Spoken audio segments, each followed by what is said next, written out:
নমস্কার বন্ধুরা, কেমন আছো সবাই? আশা করি খুব ভালো আছো। বা student, welcome to my channel আর এডুকেশন বুকলেট কোশ্চেন সেন্টার।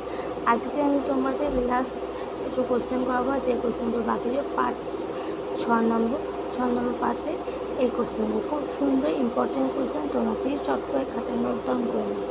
তা চলো শুরু করছি। কবে আওয়াজ আইন সংশোধিত হয়?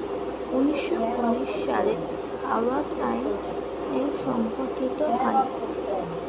তারপর হচ্ছে দিল্লি লালকেল্লা কাদের দেশদ্রোহী বলে অভিযুক্ত করা হয়? পি.কে. সেহগাল, জি.এস. বিরোধ এবং শাহনওয়াজ খানকে দিল্লির লালকেল্লা দেশদ্রোহী বলে অভিযুক্ত করা হয়।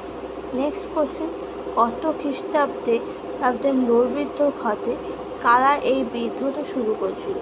1946 খ্রিস্টাব্দে নৌবিদ্রোহ ঘটে এবং টহল জাহাজে সেনা এই বিদ্রোহটি শুরু করেন। তারপর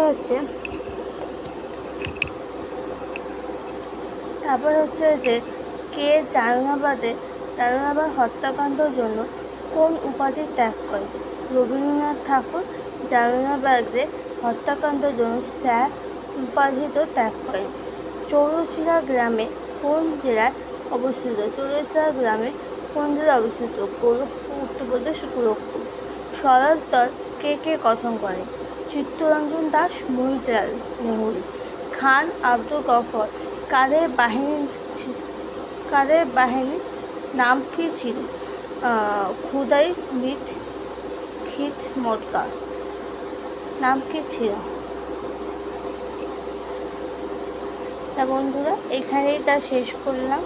যদি ভিডিওটা ভালো লাগলে লাইক, শেয়ার, সাবস্ক্রাইব করে দিও। প্লিজ, তোমরা দেখছো কিন্তু তোমার চ্যানেল সাবস্ক্রাইব করছো না, কিন্তু তোমাদের এই পরবর্তী ভিডিওটার জন্য তাই তোমরা এই ভিডিওটা পাবে না। প্লিজ স্টুডেন্ট, তোমরা চ্যানেলটা সাবস্ক্রাইব করে পরবর্তী ভিডিও যেন তোমাদের কাছে পৌঁছে যায়। আর প্লিজ বন্ধুদের কাছে শেয়ার করে দিও, তাহলে বেশি করে শেয়ার করে দিও আর লাইক করে দিও।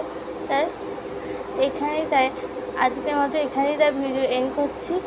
পরের দিন দেখা হচ্ছে, পরের ভিডিও নিয়ে চলে আসবো।